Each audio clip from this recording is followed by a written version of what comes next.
Nitish Kumar sir इस्तीफा दे रहे हैं, अगला मुख्यमंत्री किसको देख रहे हैं? 10 तारीख को पता चल जाएगा। अभी तो हम उसमें कुछ नहीं बता सकते क्योंकि हमारी एक लोकतांत्रिक प्रक्रिया है। तो अब अभी तो नीतीश कुमार जी का बिहार बहुत प्रशंसा कर रहा है, प्रशंसा होनी भी चाहिए। हम लोगों के लिए बिहार की इमेज को और बिहार की परिस्थिति को क्या से क्या बनाने वाले हैं नीतीश कुमार जी, वो हमेशा हम लोगों के बड़े भाई थे। मैं एक भारतीय जनता पार्टी का कार्यकर्ता होने के नाते और सांसद होने के नाते वो हमारे नेता थे, हैं और रहेंगे। बाकी तो एक दिन उम्र सबके आड़े आती है। उन्होंने एक जगह आकर के डिसीजन लिया कि हमें थोड़ा सा राज्यसभा में जाना है, तो वो भी हम लोग स्वागत कर रहे हैं। बाकी जो भी डिसीजन होगा दिल्ली हमारे बिहार का, वो आप लोगों को इसी 10 तारीख को पता चल जाएगा। खास करके आज 31 मार्च है, नक्सल पूरे भारत में खत्म करने की बात कही गई कि फिनिश हो गया, उस पर क्या कहेंगे? ये बहुत बड़ी बात है। आप देखिए, नक्सलवाद 20,000 लोगों की जान ले चुका है और आज 31 मार्च को हम डेहरी ऑन सोन में बैठे हैं और कल संसद में पूरी इस पे चर्चा हुई, दिन भर गृह मंत्री का जवाब हुआ। मुझे तो प्रार्थना करना है सबसे कि आपको संसद की हर बात सुने न सुने, मगर एक आम नागरिक को भी, हर पत्रकार को, हर पार्टी कार्यकर्ता को, हर विपक्षी कार्यकर्ता को जो हमारा विरोधी है, उन लोगों को भी कल का अमित शाह जी का स्पीच सुनना चाहिए, ताकि पता चल सके कि नक्सलवाद कोई अन्याय के खिलाफ लड़ने वाले लोग नहीं थे।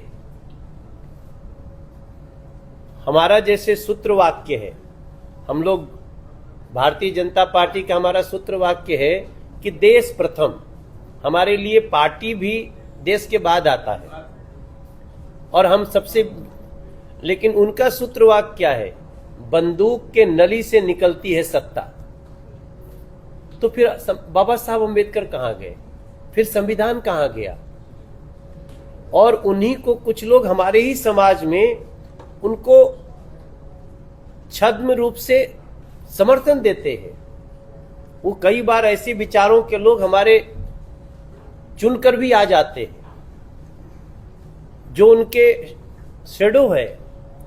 तो कल इतनी बातें रखी हैं गृह मंत्री जी ने, और आज की डेट में जब मैं आपसे बात कर रहा हूं, लगभग 4,500 नक्सली सरेंडर हुए, उनका पुनर्वास हो रहा है।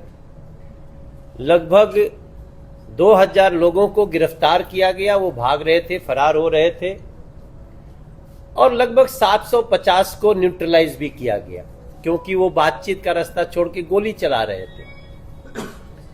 तो जो गोली चलाएगा, बातचीत नहीं करेगा, तो उसको गोली का ही सामना करना पड़ेगा।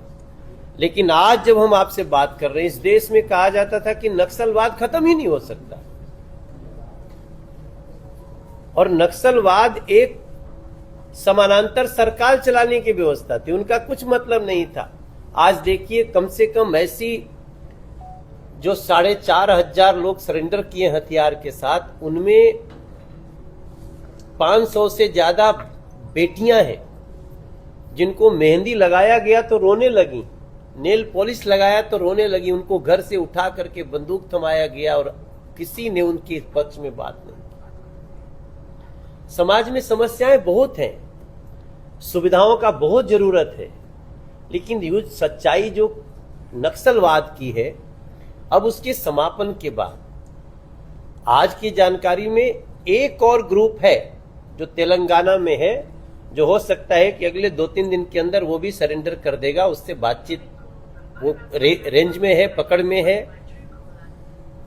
और मैं दूसरे लोगों से, हम एक बिहारी भैला के नाते भी, एक पुराना शाहबाद जिला के भैले के नाते भी, हम प्रार्थना और सांसद के नाते तो करते बानी कि जेकरे मन में भी विद्रोह बा, बंदूक कोनो चीज के रास्ता नहीं हो सकेला, बंदूक उठावल। लोकतांत्रिक देश बाटे, सब आवे, बातचीत करे, सबका रास्ता संविधान से निकली। लेकिन आज 31 मार्च के नक्सलवाद के एह स्तर पे नियंत्रण, समापन बहुत बड़ बात भइल बाटे। सो आगे पनपे न एकरा खातिर पूरा समाज के जिम्मेदार होके के चाहिए। नक्सलवाद सर उन्मूलन हो गया है आज, अभी समाज में बांटने वाली एक नीति आ गई है यूजीसी। तो ये भी क्या बताया जा सकता है कि ये स्वर्ण उन्मूलन का तिथि कब तक सरकार ने तय किया है? देखिए, ये जो यूजीसी का नॉर्म्स बना था, पहले तो आप याद रखें कि ये संसद का बनाया कानून नहीं है जिस पे इतना हीट किया जा रहा है लोगों को।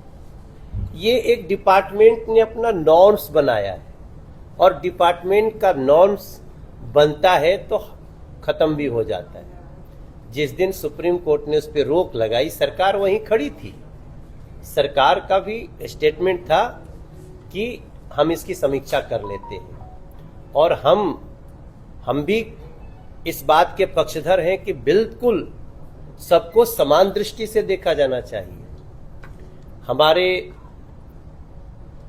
देश के किसी नागरिक को उसके जात, धर्म या लिंग के आधार पे भेदभाव नहीं होना चाहिए, और मैं आपको विश्वास दिलाता हूं कि नहीं होगा। लेकिन जिन लोगों को देश में आग लगाना है